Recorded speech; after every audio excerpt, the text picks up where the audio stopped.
Another day is dawning, a new song on the air. A brand new hope is forming, adventure take me there.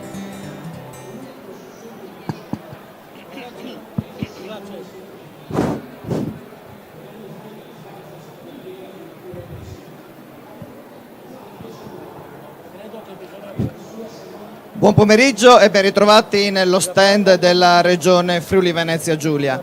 Ci troviamo qui adesso per parlare di un evento culturale in programma a Trieste, dicevamo uno spazio, quello della Regione Friuli Venezia Giulia, fortemente voluto dall'assessorato alla cultura in collaborazione con l'assessorato all'industria del Friuli Venezia Giulia, in uno spazio raddoppiato rispetto all'anno precedente per poter ospitare nell'arco di 5 giorni 25 eventi culturali, 37 case editrici e 23 tra enti ed associazioni, a testimonianza di come un territorio di soli 1 milione di abitanti abbia un grande patrimonio culturale, un frizzante patrimonio culturale da poter presentare in occasione di un evento così importante come il Salone del Libro di Torino. Dicevamo assessorato alla cultura e assessorato all'industria che hanno lavorato in sinergia per essere presenti a questa manifestazione, una manifestazione di grande importanza che ci si augura possa avere anche un richiamo, tra virgolette, turistico in occasione dei grandi festival letterari che si svolgono proprio nella nostra regione.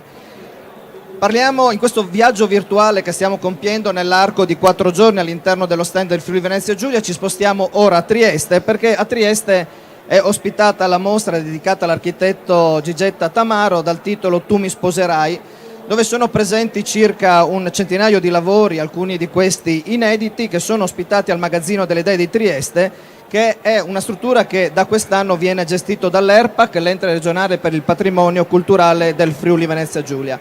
Per parlare di questo evento abbiamo con noi l'assessore regionale alla cultura Gianni Torrenti e l'architetto Luciano Semerani. Passerei direttamente la parola a lei, assessore Torrenti, per avviare l'incontro. Grazie e buon incontro a tutti. Grazie Antonio. Allora, grazie e benvenuti. Allora, tu mi sposerai, intanto spiego che l'architetto Luciano Semerani è il marito di Gigetta Tamaro e quindi diciamo no, ecco, compagno di una vita, compagno di lavoro, compagno diciamo amoroso, e io sono stato sempre da anni loro amico, per cui parliamo un po' con una affettuosa relazione, insomma, questo è da comprendere. Allora, perché una mostra su Gigetta a poco tempo dalla sua scomparsa, il motivo per cui c'è Luciano non c'è lei, e che senso ha? Allora, tanto parliamo di architettura, non parliamo solamente di un personaggio, non parliamo di una mostra, parliamo di architettura sostanzialmente, quindi parliamo di una persona però legata anche al suo lavoro di architetto, di insegnante. Quindi parliamo di Venezia, parliamo di Trieste, dove hanno lavorato da tutte le parti, hanno lavorato qui, hanno lavorato all'estero, hanno lavorato a Parigi, insomma. Ecco, quindi personalità importanti e che però in qualche modo sono state anche trainanti dal punto di vista della cultura della città, e fino all'ultimo, la stazione Rogers, che è stata un po' l'associazione che io poi ho anche presieduto assieme prima di Gigetta Tamaro, fino a qualche anno fa, che è stato un po', non dico il gioco, perché in realtà anche questo sarebbe, ma è stato in qualche modo l'episodio che ha voluto dimostrare che si è alla fine di una vita sostanzialmente concentrati su un momento associativo, divulgativo di grande spessore e di grande interesse, seppur piccolo nella sua dimensione. E quindi una personalità straordinaria, assolutamente estroversa, capace di motivare, e una mostra che la ricorda, ma la ricorda attraverso non tanto il suo lavoro ma la sua personalità. E quindi io passerei per presentare un po' il catalogo, la mostra, a Luciano, che illustra un po' le ragioni anche, no? Per cui hanno voluto lui, i figli e noi insieme fare questo progetto e il senso che ha, insomma. Grazie. Grazie. Si sente? Sì, io direi che prima di tutto va spiegato questo titolo, Tu mi sposerai. È è una frase che Gigetta scrive accanto ad un disegno. Più vicino.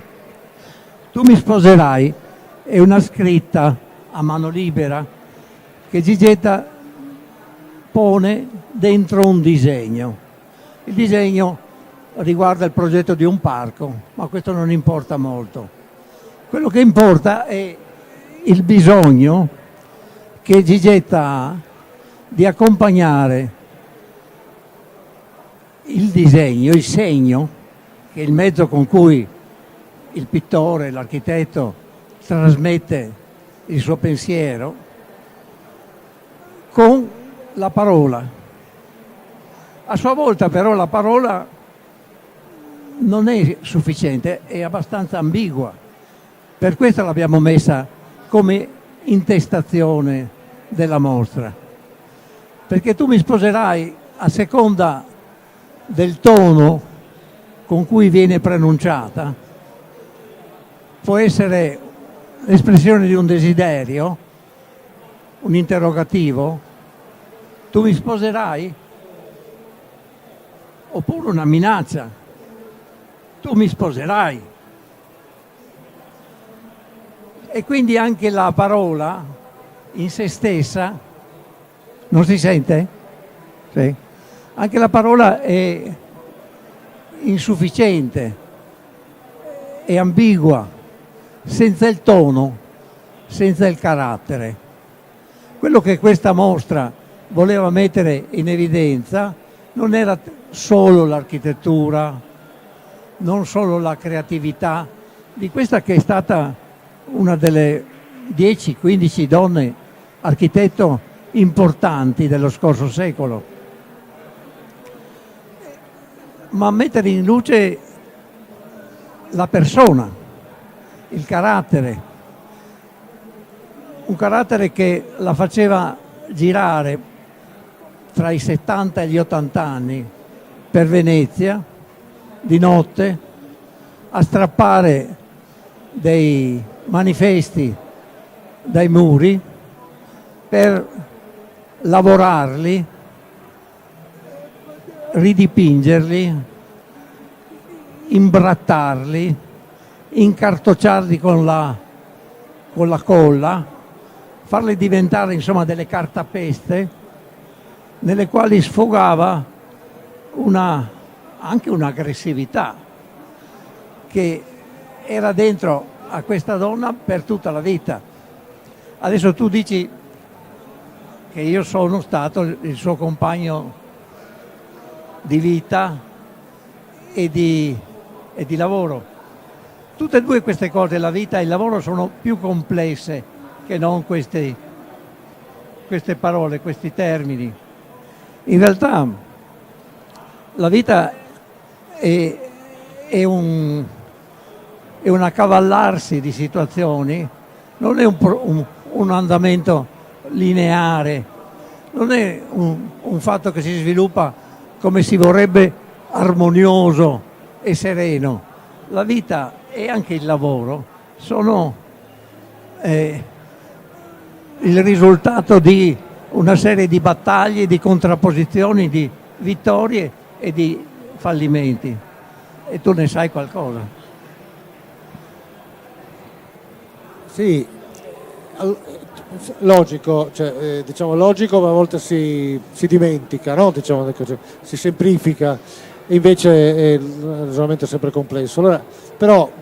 Allora Gigetta, intanto già il nome, no? Perché Gigetta? Cioè Gigetta è un nome che dà confidenza automaticamente, no? Cioè, diciamo, non è un nome importante, no? Cioè, Gigetta, quindi, ed è rimasta tale nonostante invece uno spessore professionale anche molto elevato. L'ho accennato prima Luciano, una delle pochissime architette famose del secolo scorso a livello internazionale, e quindi una personalità importante che però si è sempre aperta a un confronto con i propri studenti, con i ragazzi eccetera, assolutamente disponibile e veramente paritario, no? Che è stato anche uno dei segreti in qualche modo della sua volontà, della sua popolarità. E siccome ci siamo concentrati un po' sull'ultimo periodo della sua vita, perché è quello che in qualche modo uno sceglie, perché prima lavora, si afferma, diciamo, partecipa fino all'ultimo momento a concorsi importanti, diciamo, a realizzazioni anche di grandi dimensioni, lavorare anche sulle parti urbanistiche più importanti, cioè ricordo 2 grandi ospedali a Trieste e Venezia, perché, diciamo, quindi anche il rapporto ad esempio con le amministrazioni pubbliche è molto importante, no? Che si trasforma poi nel tempo in altro. Però proprio su questo, no? C'è anche tu Luciano, cioè il rapporto ad esempio fra Gigetta e te, o anche solo lei, con in qualche modo l'università e poi invece con l'amministrazione pubblica sul lavoro, cioè che è un rapporto, credo che abbia una sua complessità anche quello, no? Cioè, diciamo, se L'università, dici? Ma l'università per Gigetta bisognerebbe proiettare 2 figure con le quali lei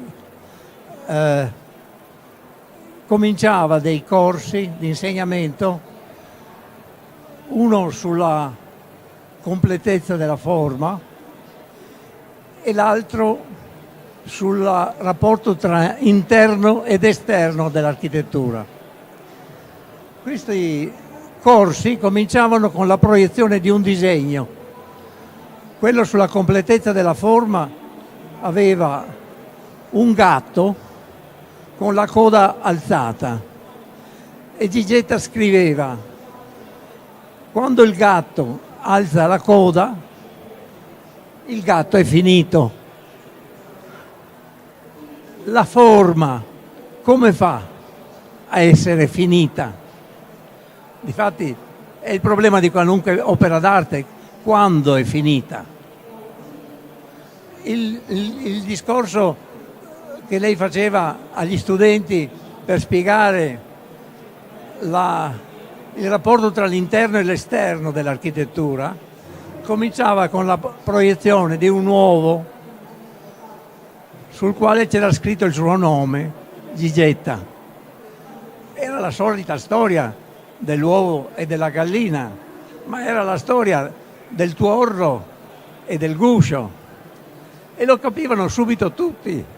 L'importante era nel suo modo di essere, per questo era questo titolo Tu mi sposerai, che non era un rapporto tra noi due, era un modo di mettere un punto di domanda o un punto esclamativo su una cosa che è consueta, banale, quotidiana nella vita di tutti, come problema, come scelta, come rinuncia a volte. C'è questa dimensione ironica e critica che è molto difficile mettere dentro l'architettura. L'architettura di solito è autoritaria, celebra attraverso il monumento il mecenate, l'istituzione, la scuola è una scuola, il teatro è un teatro. Invece quello che abbiamo imparato lo impariamo qua dentro praticamente. Non è vero che esiste il funzionalismo come spiegazione dell'architettura. Una fabbrica può diventare un luogo di cultura, un teatro può diventare un cinema o anche un ospedale. Non esiste questa banale relazione tra un bisogno e lo spazio. Lo spazio diventa quello che noi lo facciamo diventare. E lo facciamo diventare con un continuo lavoro di carattere critico che nasce dall'ironia. Gigetta, come tu sai, aveva una carica di energia, ma anche di ironia nei confronti di se stessa, prima di tutto, no? Sì, di ironia che arriva anche dalla sicurezza in sé, perché diciamo sul lavoro uno può permettersi di essere ironico quando è sufficientemente certo di sé.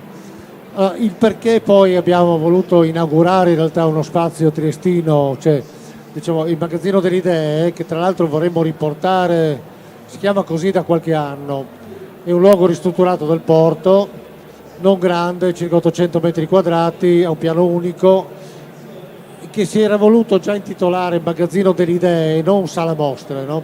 Diciamo che è già una roba diversa.